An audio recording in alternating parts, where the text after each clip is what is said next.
Salut tout le monde, c'est Célène, j'espère que vous allez bien. Aujourd'hui je vous retrouve pour un petit tuto make-up. C'est un make-up vraiment pas difficile, c'est un make-up d'été, un petit peu lumineux, voilà. Voilà, donc soyez un petit peu indulgents parce que c'est mon premier vrai tuto make-up. Donc voilà, si cette vidéo vous intéresse, eh bien restez là. Donc voilà, pour commencer, moi j'applique une base, c'est la High Definition Eyeshadow Base de chez NYX. Elle est vraiment géniale et puis pour le prix, moi il me semble que je l'ai payé 5 € environ, donc voilà. Donc l'embout de cette base se présente comme ceci, c'est vraiment très facile d'application. Non, je ne l'applique pas sur les lèvres mais bien sur les yeux. C'est-à-dire, on va dire, sur toute la paupière mobile. Bon, après, si on dépasse un petit peu, c'est pas grave. On en applique un petit peu et on étale avec son doigt. Enfin, moi, c'est ce que je fais. Ensuite, je viens appliquer mon Lord of the Blinks. Donc, c'est le numéro 40. Et donc, il s'agit donc d'un paint pot de chez Catrice. Je me rappelle plus exactement du nom.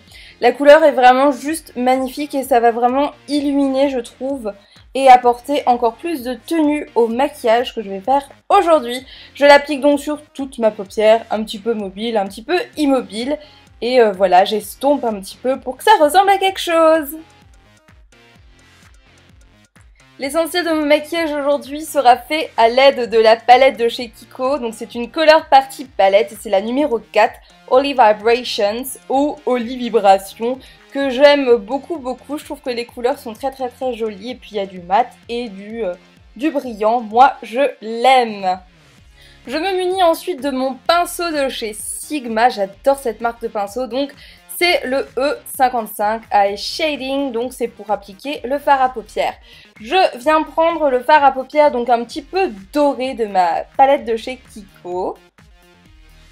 Et je viens l'appliquer donc sur toute ma paupière mobile et je l'applique généreusement pour avoir vraiment un côté brillant.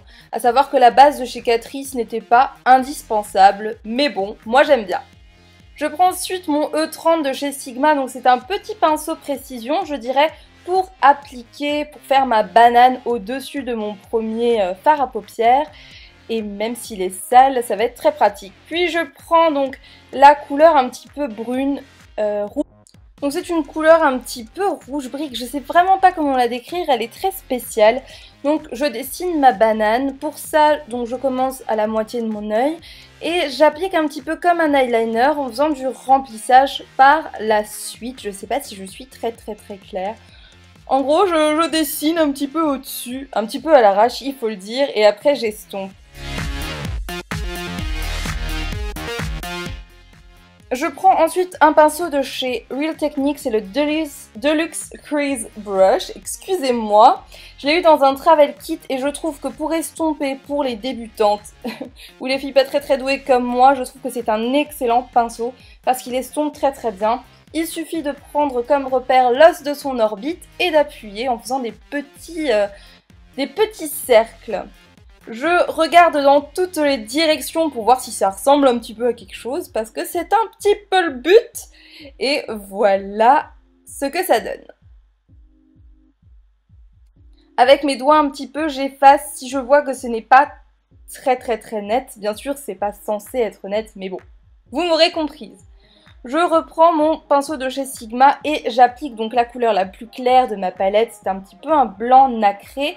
Et je le mets pour illuminer mon arcade sourcilière, donc en dessous de mon sourcil. J'en ai un petit peu trop mis et j'estompe avec le reste pour que ce soit un petit peu homogène.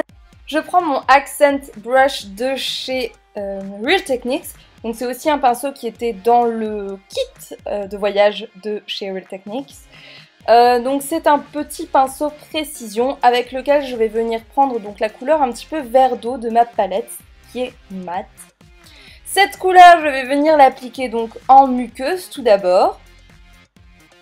Généralement, j'utilise un crayon blanc pour qu'il y ait plus d'intensité, mais là, je l'avais oublié, donc voilà. Et je l'applique également un petit peu sur la peau en dessous de ma muqueuse, donc vraiment pour donner de l'intensité, vu que c'est une couleur qui se rapproche de ma couleur d'œil, je dirais.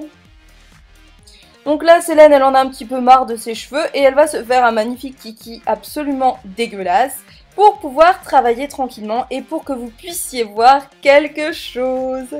Ah, ça va tout de suite mieux. J'estompe très légèrement avec toujours le même pinceau.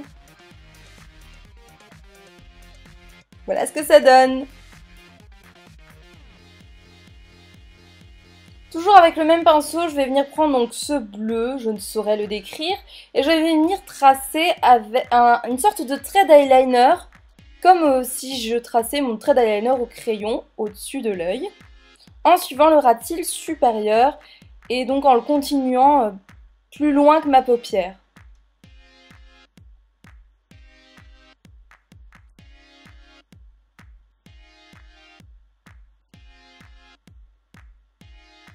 Je n'hésite pas à en mettre un petit peu plus parce que je vais l'estomper par la suite, donc voilà.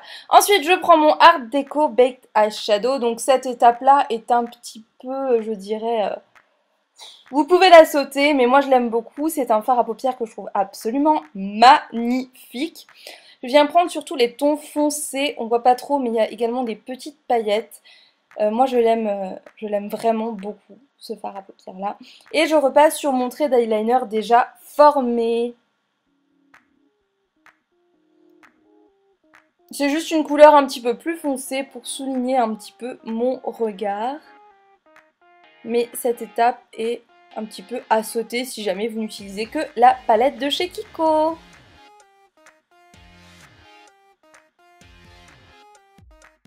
Donc comme je vous ai dit, je reprends mon E30 de chez Sigma et puis j'estompe légèrement.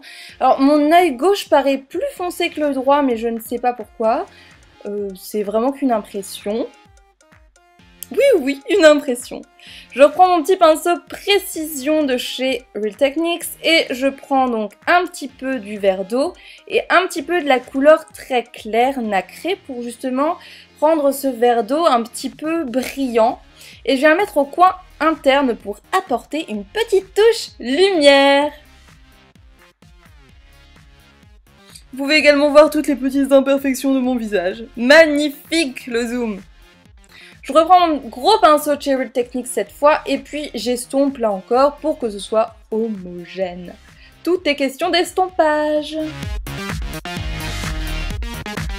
Je prends mon mascara, c'est le Day Real de chez Benefit et je pense que vous commencez à le connaître et je l'applique. Ça brosse avec des petits picots, attrape vraiment tous les cils, donc je fais des petits mouvements de vibration pour bien les séparer, mais je trouve vraiment que ça fait des cils vraiment sublimes et grands. Oups, je m'en suis mis un petit peu dans l'œil, c'est pas toujours agréable. Ensuite, je viens prendre mon rouge à lèvres de chez Catrice, donc c'est le 20 Maroon. Je vais l'utiliser comme fard à joues, puisque ça me fera un fard à joues crème. Ce sera bien plus facile à appliquer, ça me permet en utilisant mes rouges à lèvres en fard à joues d'avoir une diversité plus importante et pas forcément d'acheter plein de fard à joues. Et voilà, j'estompe avec mon doigt.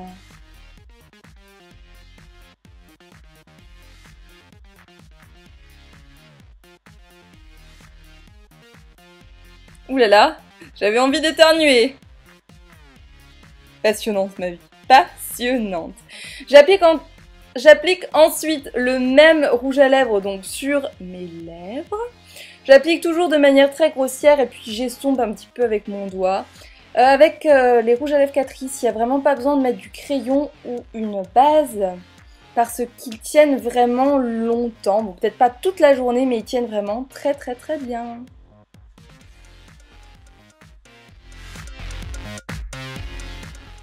Et voilà le résultat final, je trouve ça très lumineux, très facile et je trouve que ça va à peu près bien. C'est jamais parfait, hein. De toute manière avec moi ce sera jamais parfait. Voilà, en plus j'ai réussi à faire une vidéo d'à peu près 10 minutes, alors je suis tellement heureuse. En tout cas j'espère que ce tuto vous aura plu. Et donc, laissez-moi des commentaires pour me dire vos impressions, ça me ferait super plaisir. Voilà, moi en tout cas, je vous fais d'énormes bisous comme à mon habitude. Et puis je vous dis à très bientôt dans une nouvelle vidéo. Voilà!